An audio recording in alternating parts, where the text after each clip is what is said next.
A gente está falando e falou, né, que a tua história ela tem muito de superação, porque hoje a gente vê você super bem no Bragantino, bola de prata, seleção brasileira, mas o teu começo no Inter, ele foi complicado, né, Léo? Ele foi assim, ele teve momentos assim de instabilidade, de muita pressão, de muita crítica, porque o momento do clube também não era legal, né? Então ali, eu acho que isso acaba, muitos jogadores acabam naufragando dentro de um contexto inteiro ali. Como é que foi, cara, aquele primeiro ano ali, quando tu sobe? Tem alguns jogos simbólicos também. Como é que foi Você lidar jogou com a tudo Série B isso? inteira?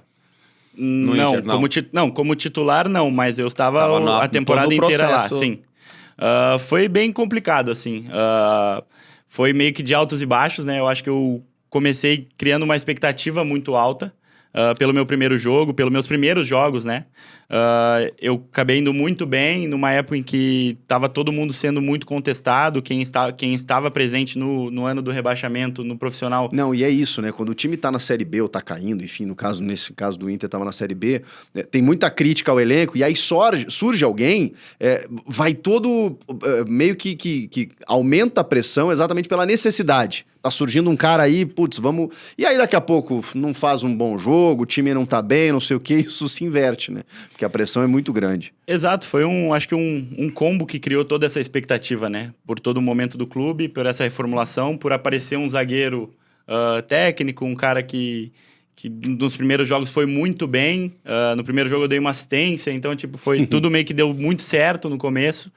A gente teve o Grenal, que a gente acabou empatando mesmo na Série B, no ano que o Grêmio ainda acho que ia ser campeão da Copa do Brasil, então o time do Grêmio era de muita qualidade, mesmo assim a gente conseguiu empatar o jogo lá, e quando ninguém esperava, né?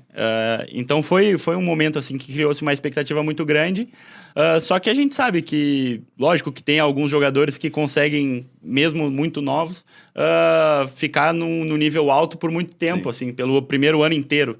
Mas o normal é você, em algum momento, você oscilar.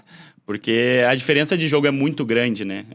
Da base pro profissional. Quando você chega, principalmente para zagueiro, porque não que para atacante seja muito mais fácil, mas sim, você tá ali e você tá partindo para cima, às vezes você é mais rápido que o zagueiro, então, tipo, tem não, uma o zagueiro maior. Quando falha, velho, normalmente ele compromete, né? E o atacante Exato. não. O atacante, pô, não perdeu aquele gol e tal. O zagueiro quando falha, tipo, mano... eu perdi umas 18 bolas no então, jogo aí, mano. vai o zagueiro perder 18 bolas. O Léo Ortiz tá lá, não, vai, Léo, você resolve pra mim aí. Não, e o zagueiro, às vezes, você vai enfrentar atacantes que já são caras velhos, caras que já estão mais experientes, caras que já têm a malícia de usar o corpo, porque na base não tem muito isso, né?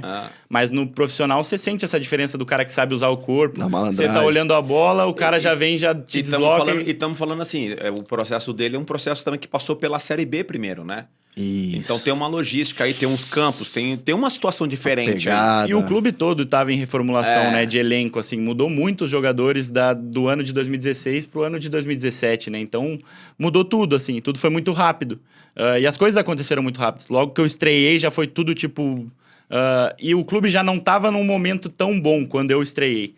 Porque eu me lembro que eu já estava treinando muito bem e tal, mas ninguém de fora falava, assim, para me colocar. Mas o Zago sempre conversava comigo. E alguns dias antes do jogo contra o Oeste, que foi minha estreia, o Zago falou, cara, ele me chamou assim depois do treino e falou, cara, eu quero te colocar pra jogar, tá merecendo e tal. Só que... E tinha um jogo... Era quarta-feira um jogo da Copa do Brasil, já, tipo, só mata, porque era um jogo só no Beira-Rio contra o Oeste. E na quinta era um jogo da Primeira Liga, que o Inter acabava colocando os reservas ou os moleques, né? E aí eu tava na expectativa de jogar esse jogo da quinta. O da quinta-feira. O da quinta-feira. Eu já tava na expectativa. E aí ele me chamou na terça, sei lá, na segunda. Ele me chamou, cara, eu quero te colocar nesse jogo. Aí eu já pensando que era o jogo de quinta, né? Aí ele falou, não, eu quero te colocar no jogo de quarta aqui. Só que, cara, tem uma nuvem ali em cima do Beira-Rio que eu tô meio com medo, assim, de te colocar pra não te jogar aos leões de qualquer forma, né? Até porque ele sabe como é que é um zagueiro jovem estrear, tipo, tem toda a questão de daqui a pouco acontece uma falha já no primeiro jogo, você se queima total, né? Então, sensibilidade do Antônio, mano, legal. Mas ele teve a coragem, felizmente ele teve a coragem, e aí ele me chamou até no dia do jogo, eu ainda não sabia se eu ia jogar ou não, porque ele não treinava muito titular e reserva, né? Aí no dia ele me chamou numa sala assim, falou assim, tu vai jogar hoje, tá? Aí eu, beleza. E saiu. Fiquei tipo, beleza. E fiquei dele. Não, é só isso que eu tenho pra falar, pode ir. Aí eu fui pro quarto e, tipo, era umas 5 horas da tarde, assim, e eu... Cara, começou a dar uma dor de barriga. Ligou pra irmã, pro pai? Tava sozinho no quarto, não? Tava sozinho no quarto? Não, quarto com quem? Tava eu e o Charles, que era o outro moleque da base. Aí você falou pro Charles? Só que ele já tinha estreado, né? Ele tava Charles. titular já. Ele tava titular já. Então, aí eu falei pra ele... Essa é a resenha, essa é a melhor resenha. Putz. Aí foi muito bom, contei pra todo mundo, assim, aí, tipo, ficou O Charles te falou o quê? Não vai pipocar aí, moleque. Ele só ficou dando risada, cara, porque eu cheguei mal da barriga, assim, já... Não, preciso ir no banheiro, Nervoso. Cara, que isso? E a família que assistiu o jogo do tipo assim, não, agora chama a galera que... Então, já começou titular. A chamar, já arranja ingresso, arranja mais ingresso. A cabeça vai lá no começo, né? É muito louco. E aí, cara, a estreia foi um sonho, assim, né? Foi, tipo, com certeza é um dos melhores dias da minha vida, um dia que eu gostaria de poder reviver, assim, pra ver toda a emoção que foi, até pela felicidade da minha família, meu pai poder ir no jogo e me ver, no lugar que a gente acompanhava as partidas do Inter também. Então foi uma coisa muito, muito boa, mas como eu estava falando, acabou que no começo eu fui muito bem, aí o time deu uma engrenada, aí depois o time começou a baixar um pouco no início da Série B, aí começaram a vir algumas críticas, houve o meu gol contra o Palmeiras também, que eu acho que chamou muita atenção, mas que eu acho que tanto o jogo contra o Corinthians, os jogos contra o Corinthians na Copa do Brasil e os jogos contra o Palmeiras, eu acabei fazendo boas partidas, mas ficaram marcadas, uma pelo erro do pênalti aqui contra o Corinthians, que o Cássio pegou, e contra o Palmeiras eu fiz o gol contra no jogo de ida, e a gente quase classificou pelo Palmeiras, que era um dos melhores times naquela época. O contra o Corinthians vocês classificam, e aí contra o Palmeiras vocês são eliminados. Isso. Mas tem um parênteses aí. Você perdeu o pênalti, né? Você falou muito rápido. Você perdeu o pênalti pro Cássio. Cássio pegou. Ele nem pega muito pênalti. Não, então imagina, calma também. Não, eu perdi um pênalti. Quem é o goleiro? Cássio? Pô, peraí, pô. Então... E aí começou a surgir muitas críticas e foi um momento em que eu oscilei, talvez não estivesse no meu melhor momento, né? Mas como eu disse, eu acredito e tenho hoje, vendo tudo, que foi algo normal e algo que acontece com todos. Acho que aconteceu com o Charles também. Acho que a gente vê até hoje diversos jovens que vão oscilar durante a temporada. Não tem como, ainda mais daqui a pouco no momento em que o time não está andando. Não vai ser... Em alguns momentos, lógico que o jovem vai decidir, vai se mostrar, mas são situações atípicas, eu acho, né? Normalmente o cara vai oscilar junto com o time. E aí surgiram muitas críticas, surgiram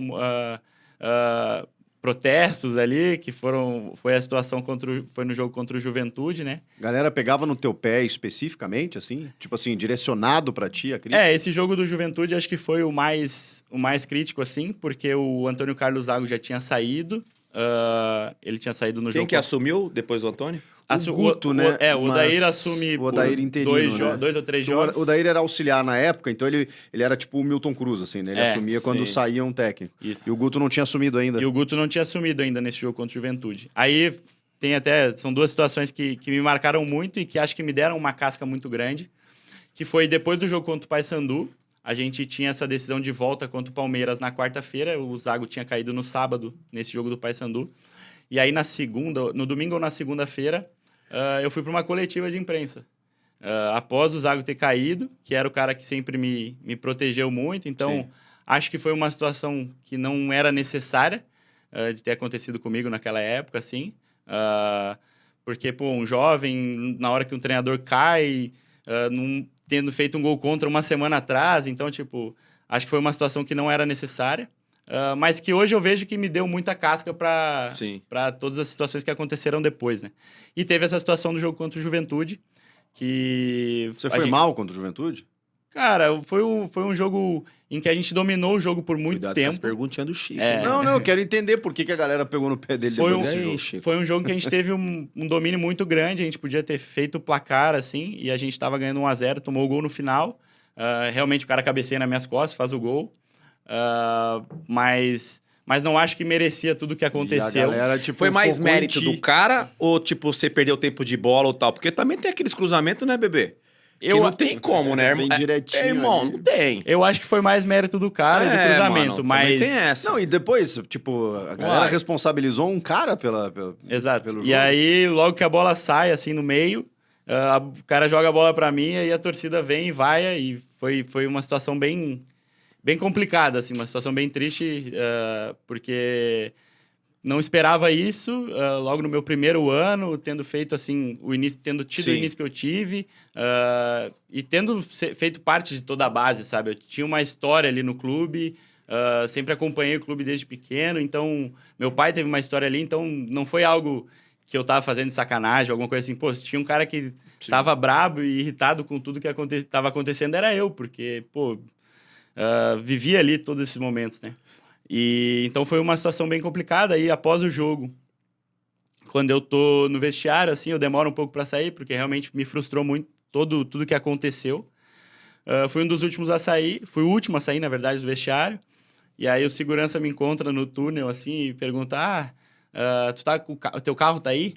Aí eu falei, tá lá no estacionamento, minha família tá me esperando lá. Aí ele falou, não, então espera um pouco aqui. Aí você falou, opa. Aí eu, cara, esperar o quê? Calma. Aí ele, não, porque os torcedores estão te esperando lá na saída lá. Aí eu fiquei em choque, né? Até porque, pô, minha família tava lá. Aí ele, não, espera aqui embaixo que a gente vai fazer os caras, vai pedir pra eles te buscarem aqui em outra saída, porque pra tua segurança e tal. Eu falei, não, beleza. E aí, nesse tempo, enquanto eles foram lá em cima, a minha irmã tava no carro, né? Conta que o segurança chegou e tal, vocês são a família do Léo Ortiz? Sim.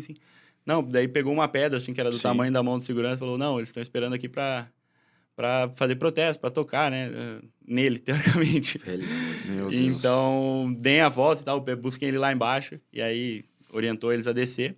E nisso eu tava saindo sem ter noção do que tava acontecendo lá em cima, né? Achei que era um protesto, tem os caras esperando lá. Ali, 5 caras me dando a vai, tchau. Aí eu tô saindo na zona mista, assim, os jornalistas, como já tinha passado muito tempo do jogo, os jornalistas já estavam provavelmente fazendo a matéria, a redação, sei lá. Muitos já tinham até ido embora. Provavelmente já tinham até ido embora. E eu tava saindo sozinho, eles estavam lá no fundo, assim. E aí, quando eu saio, assim, uma jornalista, eu acho que é a Kelly, eu não me lembro se é a Kelly ou a Renatinha, mas acho que é a Kelly. Quem é do Sul sabe quem é. Kelly Matos. Ela meio que me pergunta assim, Léo, dá entrevista, mas tipo...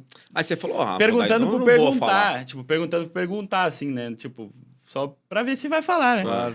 Aí eu, falo, e parei. Bora. E aí, tipo, ela ficou aí meio que uns 3 segundos assim, meio, será mesmo? Aí começou a correria. Aí veio ela e veio todo mundo, todos os jornalistas estavam sentados lá, vieram. Os caras estavam no carro, já indo embora, volta que o Léo vai falar. E aí até uma das coisas que eu falo é que realmente, tipo, independente do momento, se tivesse ganhando, perdendo, indo bem, indo mal, eu iria dar entrevista, né? Porque eu acho assim, se eu tivesse feito 2 gols, né, no jogo, tivesse feito o gol da vitória... Sim. Eu iria querer ser entrevistado, iria querer falar disso, falar desse momento bom. Então, se estava num momento ruim, também ia parar ali para falar e dar a minha versão do que estava acontecendo. Como é que foi o final dessa temporada para você? Cara, no final de tudo, assim, hoje eu tenho... fico até não feliz pelo que aconteceu, por como foi a minha saída, mas fico feliz pelo aprendizado, porque eu acho que, assim, o que eu passei ali naquele primeiro ano de profissional, nos altos e nos baixos momentos, me ensinaram muito e me deram uma casca muito grande, de tipo, sei lá, 5 anos de profissional. Que daqui a pouco algum jogador que em 5 anos vai amadurecer, eu amadureci em 1 ali. Com tudo isso que foi... Você saiu no time outro grande ano já? Foi. Você saiu no outro ano. ano. Porque time grande em Série B, velho... não tem como, a pressão é muito gigante. grande. E aí, mas é muito forte. No fim das contas, eu também fico muito feliz porque no jogo de acesso do Inter, depois eu acabei saindo do time, o Guto acabou chegando, eu joguei alguns jogos com ele, e ele também teve uma sensibilidade muito grande, assim, de chegar em mim depois de alguns jogos e ver que o clima já estava ficando um pouco pesado, assim, com a torcida, de, cara, eu vou te tirar do time, eu sei que provavelmente tu não vai gostar de começo, mas pra não te queimar inteiro, entendeu? Porque daqui a pouco tu não vai conseguir mais entrar no Beira-Rio. Volta num então, momento melhor, eu vou te dar vou segurar um pouco. Que coisa. E daqui a pouco Você continuava indo pros jogos? Sim. Tipo, banco de reserva, você continuava viajando eu ia pro ali. jogo, Sim. Mas ele falou, não, vamos esperar baixar essa poeira, porque, cara, tu tem potencial pra jogar ainda, então vamos dar uma baixada na poeira, deixar tudo se acalmar, o time engrenar, e aí tu volta e vai poder mostrar teu futebol. E felizmente, cara, no jogo de acesso do Inter, inclusive contra o Oeste, que foi o time que eu estreiei, no jogo de acesso aqui em Barueri, eu fui titular no jogo. Então, cara, eu fico muito feliz por mesmo tudo que aconteceu, todo esse aprendizado e todas as experiências no jogo de acesso, eu pude estar presente, pude, entre aspas, colocar o Inter também, ajudar o Inter a voltar à primeira divisão, né? Aí, fala, Chico. Você tem alguma mágoa do Inter ou do torcedor por causa disso? Você gosta, hein, tio? Não, pra saber como é que ficou a relação, né? O Inter gosta, hein, é tão presente na tua vida por família e tudo mais. Não, assim, com a torcida, acho que depois de um tempo eu pude amadurecer e entender que torcedor vive de paixão, né? Torcedor vive de momento. Então, cara, vai ter crítica, vai ter cara que vai gostar de ti. Independente do que eu faça, se eu esteja bem, esteja mal, o cara vai gostar de mim. E vai ter cara que não vai gostar do meu estilo de jogo, independente se eu esteja... Hoje eu ganhando bola de prata, tem cara que ainda fala que não acha um bom zagueiro. Então, eu não vou conseguir mudar a opinião de todo mundo. É isso. Então, acho que isso depois, em relação à torcida, acho que eu fiquei muito tranquilo. Acho que algumas pessoas ali podiam ter agido de forma diferente, podiam ter me protegido um pouco mais. Mas eu não tenho, assim, mágoa em relação ao torcedor. Acho que isso eu já amadureci e consegui ficar mais tranquilo.